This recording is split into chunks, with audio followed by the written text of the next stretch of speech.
Hello my quilting friends! Leah Day here with a new Quilting Basics video.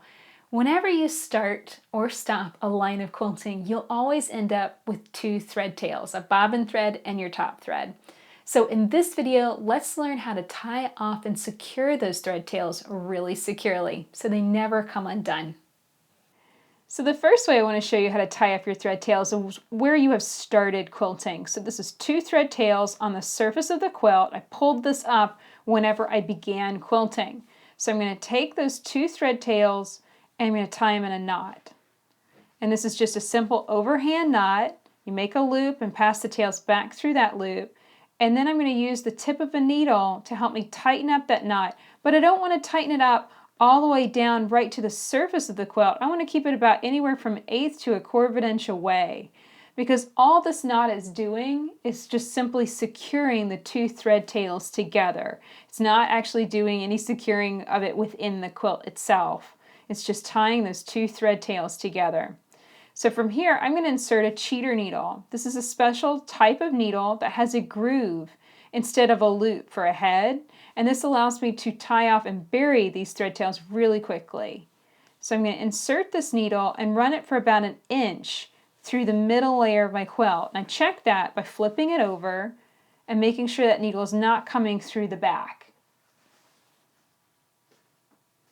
So now I'm going to take the thread tails, and you want to hold it in a very specific way, because even though this is a cheater needle and it's designed to do this, it can be a little sharp in this area and it can break your thread if you're not careful. So hold the thread like this so it loops over your index finger, and then you're just gently pressing with the thumb of your other hand and just gently press it down into that groove, and both thread tails will pop into that needle. Okay, now I'm going to pick the thing up and pull the needle through, and you can see I left a lot of excess here so that way I can pull through, and that knot will pop right into the center layer of the quilt. So that is totally tied off, and you cannot tell that that is where I started or stopped quilting. And it looks just as good on the back as well. So there's another situation that can happen whenever you stop quilting, and that is whenever you stop because you've run out of bobbin thread. So for this, I have a very short bobbin thread on the back. I'm going to pull on this top thread here and use the tip of that cheater needle to pick out that thread. You can see just how short it is. So what I'm going to do is I'm just going to continue pulling on that top thread and picking out stitches until they're long enough that I can tie them in a knot and bury them, just exactly like I did before. So this is a little time consuming, and some people find it pretty frustrating. I don't mind it simply because I know that it is securing my threads as securely as possible, and it's going to lead to an absolutely seamless join whenever I start back quilting in this area. So I'm going to pick back a few stitches so you can see how I'm doing this. All I do is just insert my needle, pull back a little bit on the top thread to form a loop. I insert my needle into that loop and pull it up, and you can see how much longer my bobbin thread has gotten already. So I'm just going to do that one stitch at a time, and sometimes I just pick my top thread out from the bobbin thread. That works too. And it's just careful picking back. You want to be careful because it's easy to start shredding your thread if you're real sloppy with this, or you get really impatient, and you can start shredding the thread up, and then it's a real mess. So take your time and be patient as you pick back and get your thread tails long enough to tie off. So these tails are long enough now for me to tie them in a knot, and I'm just going to do this exact same way that I did before. I form a loop, and I pull the ends of the thread tails through that loop to form an overhand knot. Tighten that knot down so it's about anywhere from 1/8 to 1/4 of an inch away from the quilt surface. I don't want to tighten this down right to the quilt surface, or that knot might stay on the surface of the quilt. It might not actually tuck in and bury the way I want it to. So you want to be real careful of that.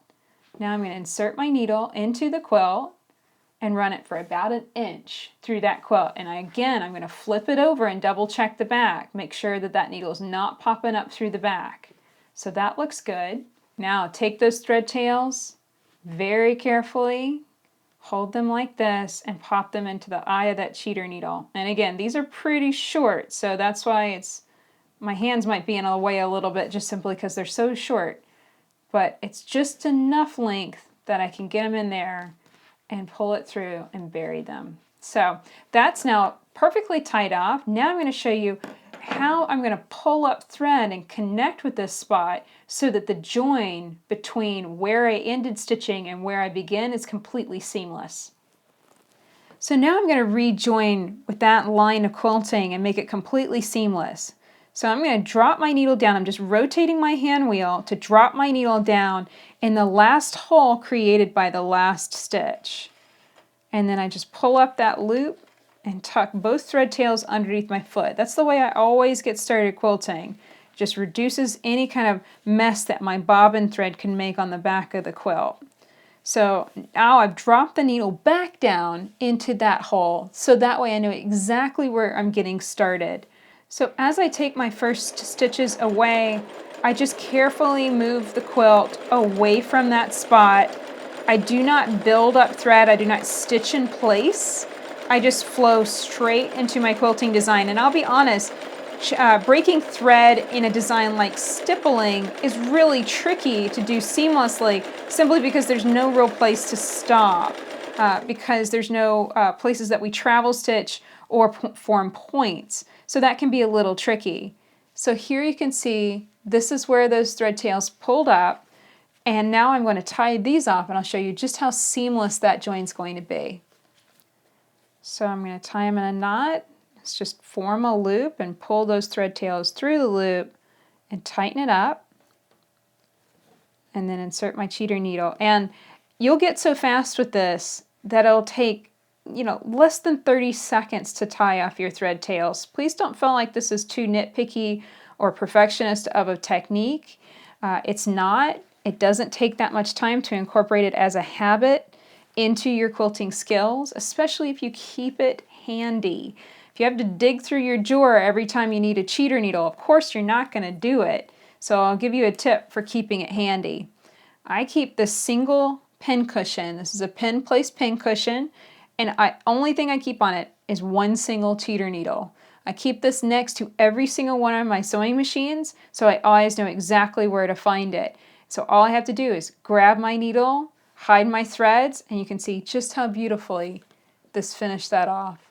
There is no sign that the thread was broken in that area, either on the front or the back. So that is how I tie up and bury all of my thread tails. As you can see, it creates a gorgeous finish. So that's it for this video. I really hope that you enjoyed learning how to secure your thread tails so your quilting will never come undone. Yes, there are other methods that you can use for this technique.